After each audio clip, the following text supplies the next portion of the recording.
ರಕ್ಷಾರಾಮಯ್ಯ ಗೆದ್ರೇ ನಮ್ಗೆ ಒಳ್ಳೆಯದು. ಯಾಕಂದರೆ ಯುವಕ ಪ್ರೈವೇಟ್ ಹಾಸ್ಪಿಟ್ಲಿಗೆ ಹೋಗ್ಬಿಟ್ರೆ 1 ಲಕ್ಷ 2 ಲಕ್ಷ ಇವೆಲ್ಲ ಆಗ್ತಾಯಿದ್ದಾರೆ. ರಕ್ಷಾರಾಮಯ್ಯ ಹೋಗಿ ಕೇಳ್ಕೊಂಡ್ಬಿಟ್ರೆ ಅಲ್ಲಿ ಅರ್ಧಕ್ಕರ್ಧ ಫ್ರೀ ಮಾಡಿಕೊಡ್ತಾ ಇದ್ದಾರೆ. ಅದು ಅಲ್ಲ, ಕೈವಾರದಲ್ಲಿ ಅವರು ಎಷ್ಟೋ ಮಾಡ್ತಾಯಿದ್ದಾರೆ. ಆ ಕೈವಾರ ಕ್ಷೇತ್ರ ಇದು ನಮ್ಮ ಕರ್ನಾಟಕಕ್ಕೆ ಒಂದನೇದಿಲ್ಲಿ.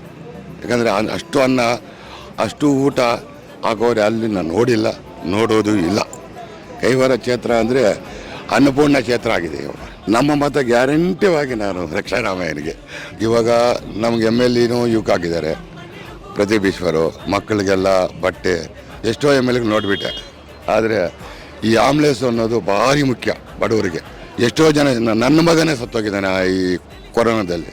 ಯಾವನೋ ಬಂದು ಏನಪ್ಪ ಅಂತ ಅಂದಿಲ್ಲ. ಆದರೆ ಆವತ್ತು ನಾವು ಎಷ್ಟು ನೋವು ತಿಂದಿದ್ದೀವೋ ಇವತ್ತು ತಿಂತಾರೆ.